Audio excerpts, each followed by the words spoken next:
আসসালামু আলাইকুম। সাম্প্রতিক পাক ভারত যুদ্ধ হয়ে গেল।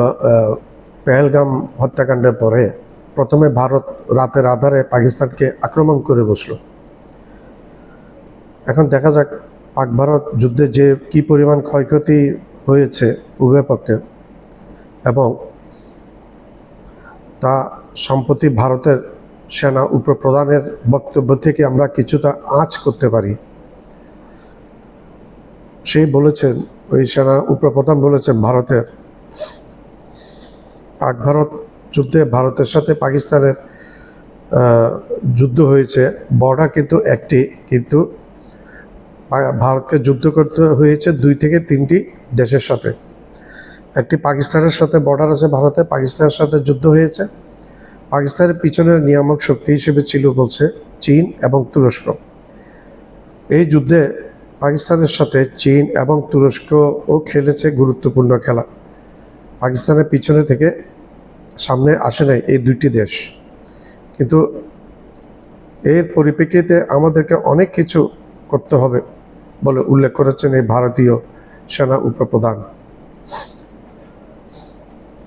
ইসরায়েলের আছে, উনি বলেছেন ইসরায়েলের আছে আয়রন ডোম, কিন্তু আমরা অত পরিমাণ নিতে পারবো না। আমাদের দেশ ইসরায়েলের তুলনায় বিশাল বড়, এবং সারা দেশে আয়রন ডোমের মতো আকাশ প্রতিরক্ষা দিয়ে ক্যাপচার করা যাবে না। ভারতীয় সেনা উপপ্রধান বলেছেন এই যুদ্ধে আমাদের কিছু সিস্টেম কাজ করেছে এবং কিছু সিস্টেম কাজ করেনি। পাকিস্তানের সিস্টেমগুলো ঠিকভাবে কাজ করেছে, কিন্তু ভারতে কিছু কিছু সিস্টেম কাজ করে নাই। তা খতিয়ে দেখতে হবে। ভারতীয়রা বলছে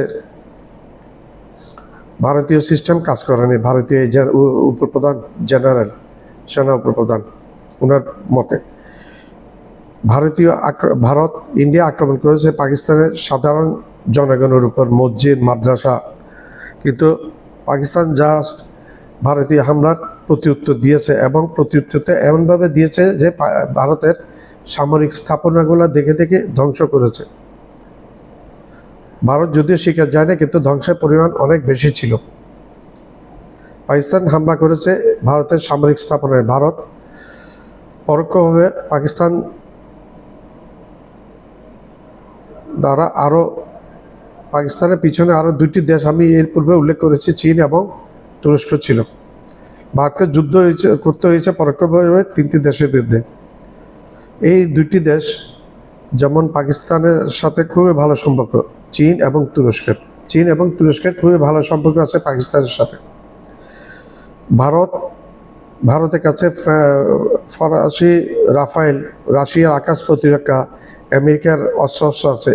তাই বলে কিন্তু পাকিস্তান অভিযোগ করে নেয় পাকিস্তানের বিপক্ষে পাকিস্তানকে যুদ্ধ করতে হয়েছে ভারতের সাথে, এবং পিছনে ছিল রাশিয়া, আমেরিকা এবং ফ্রান্স। এইভাবে পাকিস্তান বলে নেই, যেটা ভারত বলেছে নির্লজ্জের মতো। ভারতীয় সেনা উপপ্রধান বলেছেন ইসরায়েলের কাছে আয়রন ড্রোন আছে। যেহেতু ইসরায়েল একটি ছোট দেশ, পুরা ড্রোন দিয়ে ক্যাপচার করতে পারে। আমাদের দেশ অনেক বড় হতে এই সিস্টেম দিয়ে সম্পূর্ণ ভারত ক্যাপচার করা যাবে না কখনো। পাকিস্তানের রাডার অনেক উন্নত। যুদ্ধ শুরু করেছে ভারত, কিন্তু রাতের আধারে পাকিস্তানকে আক্রমণ করে। পাকিস্তান দিয়েছে জবাব ভারতকে প্রত্যুত্তর আক্রমণ করে, এবং আক্রমণে এমনভাবে শান করেছে যে ভারত বাধ্য হয়েছে ডোনাল্ড ট্রাম্পের শরণাপন্ন হতে, যে যুদ্ধবিরতি কায়েম করার জন্য। ভারত সফল হয়েছে যুদ্ধবিরতি কায়েম করতে, কিন্তু ভারত সফলভাবে যুদ্ধ করতে পারেনি পাকিস্তানের সাথে। তো এক বাক্যে আমাদের এটা ইন্টারন্যাশনাল যেটা একটা মতামত, তা হচ্ছে ভারত এই যুদ্ধে জিততে পারে না। পরোক্ষভাবে ভারত যদি জিততে না পারে, তাহলে জিততে হয়েছে পাকিস্তানের বলে আমরা নির্দ্বিধায় স্বীকার করতে পারি। আসসালামু আলাইকুম। আমার ভিডিওটা আপনারা লাইক করবেন, শেয়ার করবেন, সাবস্ক্রাইব করবেন। আমার চ্যানেলটা লাইক করবেন, শেয়ার করবেন, সাবস্ক্রাইব করবেন, বেল আইকনটা প্রেস করবেন।